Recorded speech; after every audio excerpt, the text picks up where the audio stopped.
بسم اللہ الرحمن الرحیم۔ بسم اللہ الرحمن الرحیم۔ عزیز طلباء اور طالبات، السلام علیکم ورحمۃ اللہ وبرکاتہ۔ امید ہے کہ آپ لوگ خیر و عافیت سے ہوں گے۔ فقہی احکام کے دروس کا سلسلہ جاری و ساری ہے، اور اس میں ہم نے سبق نمبر 9 پڑھ لیا تھا، اور سبق نمبر 9 میں ہم نے ٹاپک جاری پانی کا پڑھا، اور اس میں مسئلہ نمبر 34 تک مسائل کو ڈسکس کیا۔ آج سبق نمبر 10 پڑھ رہے ہیں، اور اس میں بھی چیپٹر احکام طہارت ہی ہے، اور مسئلہ نمبر 35، 36، 37، 38، 39، 40، 41 انشاءاللہ پڑھیں گے اللہ تعالیٰ کے فضل و کرم سے۔ اور اب آغاز کرتے ہیں کہ مسئلہ نمبر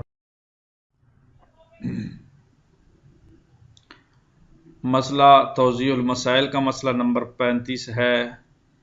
اس میں ہم بارش کا پانی، یہ ٹائٹل ہے، اور نمبر یہ 4 کیوں لکھا ہے، اس کی وجہ کیا ہے، میں آپ کو بتاتا چلوں کہ ہم نے گزشتہ دروس میں پانی کی اقسام کو ذکر کیا تھا۔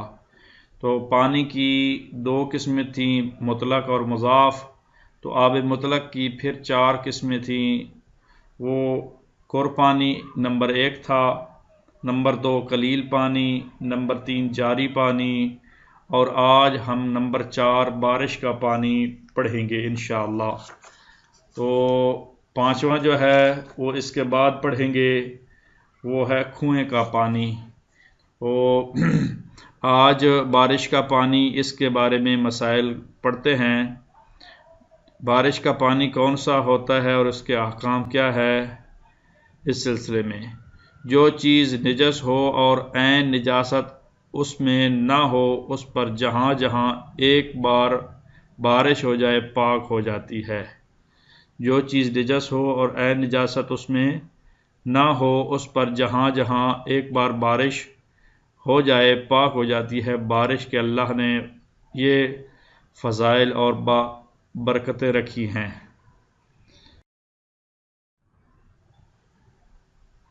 لیکن اگر بدن اور لباس پیشاب سے نجس ہو جائے تو ان پر 2 بار بارش ہونا ضروری ہے۔ نجاسات میں مختلف نجاستیں ہیں، خون ہے، دیگر نجاستیں ہیں، لیکن فقہ میں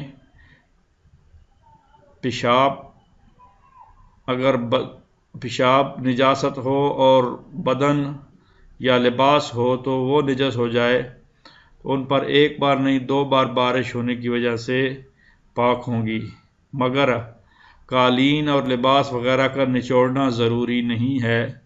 جب بارش کی وجہ سے پاک ہو جائیں تو پھر نچوڑنا ضروری نہیں ہے، لیکن بارش کے علاوہ تو نچوڑنے کے احکام ذکر کیے گئے ہیں، پاک کرنے کے احکام موجود ہیں۔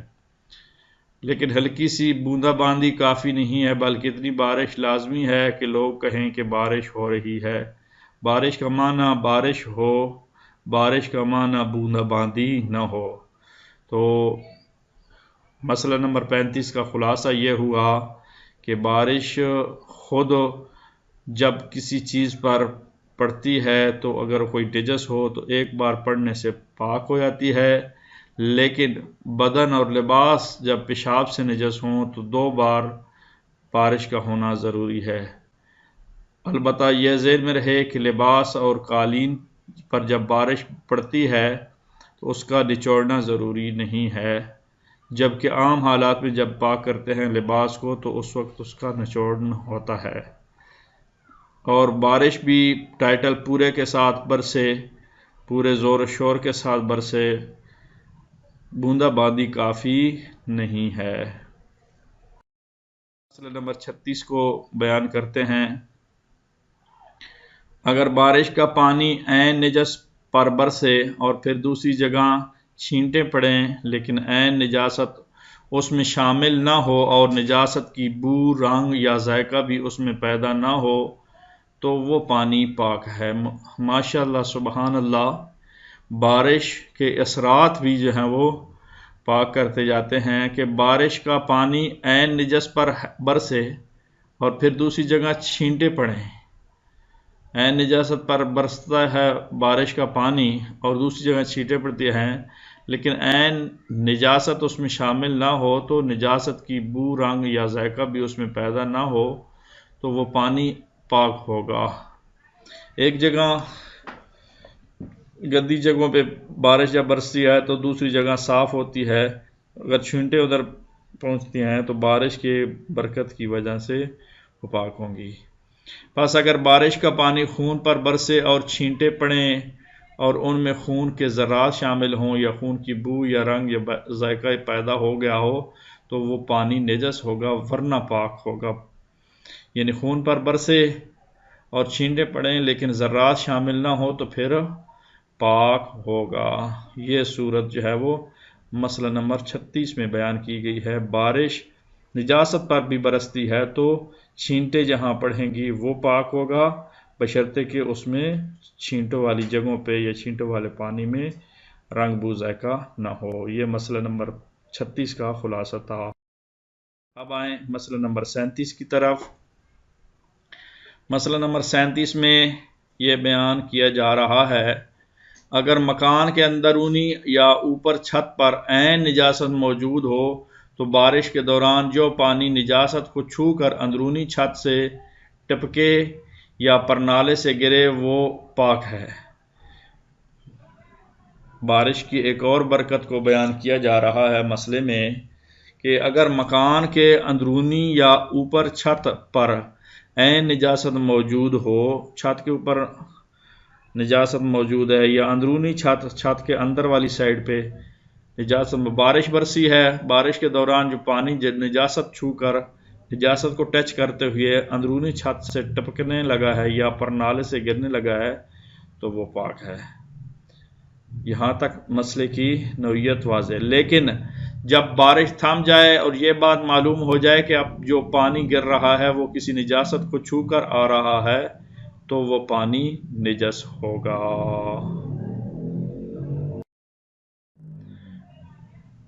احکام طہارت کا مسئلہ نمبر 38 ہے کہ جس نجس زمین پر بارش ہو جائے وہ پاک ہو جاتی ہے، اور اگر بارش کا پانی زمین پر بہنے لگے اور اندرونی چھت کے اس مقام پر جا پہنچے جو نجس ہے تو وہ جگہ بھی پاک ہو جائے گی. سبحان اللہ. جس نجس زمین پر بارش ہو جائے وہ پاک ہو جاتی ہے. زمینیں عام طور پر گندگی ہونے کی وجہ سے نجس ہو جاتی ہیں، تو بارش جب برستی ہے تو تھل جل کر دیتی ہے اور پاک ہو جاتی ہے. اگر بارش کا پانی زمین پر بہنے لگے اور اندرونی چھت کے اس مقام پر جا پہنچے جو نجس ہے تو وہ جگہ بھی پاک ہو جائے گی. بارش چھت پر برسی ہے، اندرونی نجس تھا چھت کا اندر والا حصہ، تو وہ اندر والا حصہ بھی پاک ہو جائے گا، نجاست کو ختم کر دے گا. سبحان. آئیں مسئلہ نمبر 29 کا مطالعہ کرتے ہیں. احکام طہارت میں مسئلہ نمبر 29. نجس مٹی کے تمام اجزاء تک بارش کا پانی پہنچ جائے تو مٹی پاک ہو جائے گی، اس شرط کے ساتھ کہ یہ علم نہ ہو کہ مٹی سے ملنے کے بعد پانی مضاف ہو گیا ہے. ہاں، یہ ذہن میں رہے کہ نجس مٹی جو ہے تمام اجزاء تک بارش کا پانی پہنچ جائے تو مٹی پاک ہو جاتی ہے، لیکن شرط یہ ہے کہ پانی پہلے مضاف نہ ہوا ہو، پانی ملنے کے بعد مضاف ہوا ہو. یعنی پانی گہرا اور آلودہ پہلے نہ ہوا ہو مٹی تک پہنچنے کے، بلکہ مٹی کے بعد ہی، مٹی سے ملنے کے بعد پانی مضاف ہوا ہو. اب مسئلہ نمبر 40 کی باری اور نوبت آتی ہے. احکام طہارت چیپٹر ہے اور مسئلہ نمبر 40 یہ توضیح المسائل کا مسئلہ ہے. آیت اللہ سیستانی کی کتاب لکھی ہوئی توضیح المسائل. اگر بارش کا پانی ایک جگہ جمع ہو جائے، خواہ ایک کر سے کم ہی کیوں نہ ہو، بارش برسنے کے وقت وہ جمع شدہ پانی اور کوئی نجس چیز اس میں دھوئی جائے اور پانی نجاست کی بو، رنگ یا ذائقہ قبول نہ کرے تو وہ نجس چیز پاک ہو جائے گی۔ ذرا پیچیدہ ہے مسئلہ، تو اس کو توجہ کرنے کی ضرورت ہے۔ اگر بارش کا پانی ایک جگہ جمع ہو جائے، خواہ ایک کر سے کم ہی کیوں نہ ہو، تو بارش برسنے کے وقت وہ پانی اور کوئی نجس چیز اس میں دھوئی جائے اور پانی نجاست کی بو، رنگ یا ذائقہ قبول نہ کرے تو وہ نجس چیز پاک ہو جائے گی۔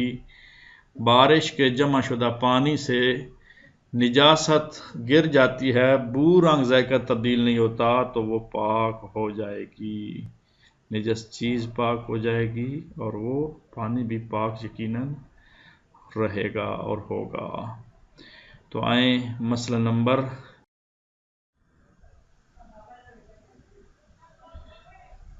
تو مسئلہ نمبر 41 احکام طہارت میں اور توضیح مسائل کا یہ مسئلہ نمبر 41 ہے۔ اگر نجس زمین پر بچھے ہوئے قالین یا دری پر بارش برسے اور اس کا پانی برسنے کے وقت قالین سے نجس زمین پر پہنچ جائے تو قالین بھی نجس نہیں ہوگا اور زمین بھی پاک ہو جائے گی۔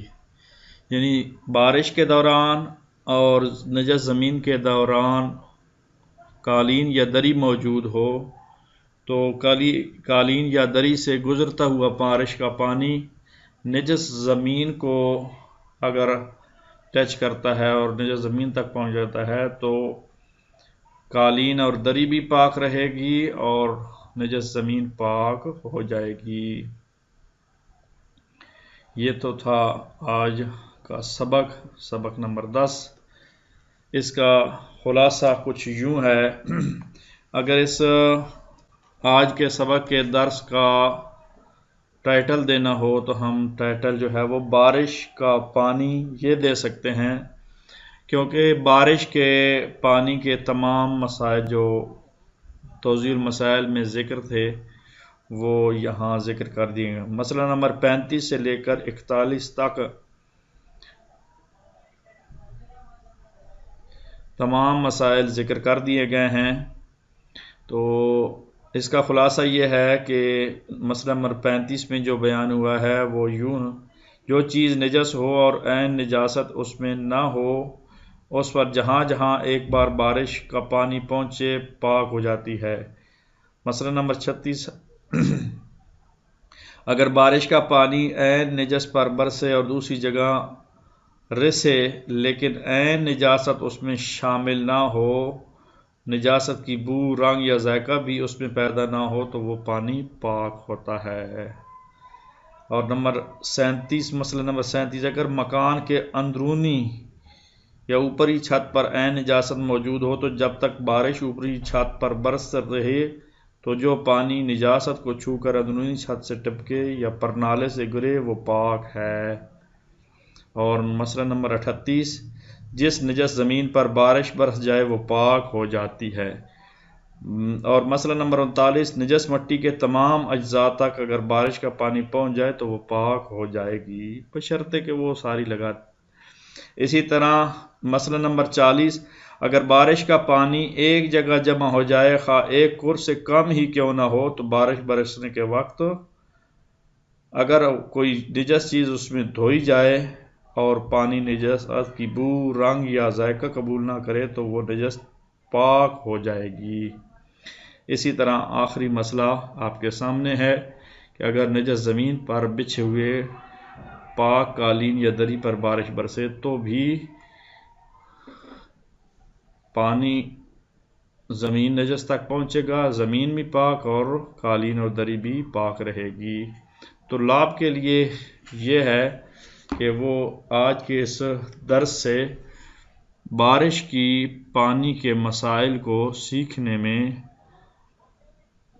آج کے درس سے سبق لیں کہ چیزیں اگر بارش کے پانی برسنے سے پاک ہوتی ہیں تو اپنے ارد گرد چیک کریں جب بارش ہو رہی ہو تو کون سی چیزیں نجس ہیں اور کون سی چیزیں پاک ہیں، پھر بارش برسی ہے تو پھر کون سی چیزیں نجاست سے پاکیزگی کی طرف آ گئی ہیں، اور کس چیز نے بارش کی وجہ سے طہارت کو قبول کیا ہے، اس کی مشق کریں جب بھی بارش ہو۔ آج کے لیے اتنا ہی کافی۔ اللہ نگہبان۔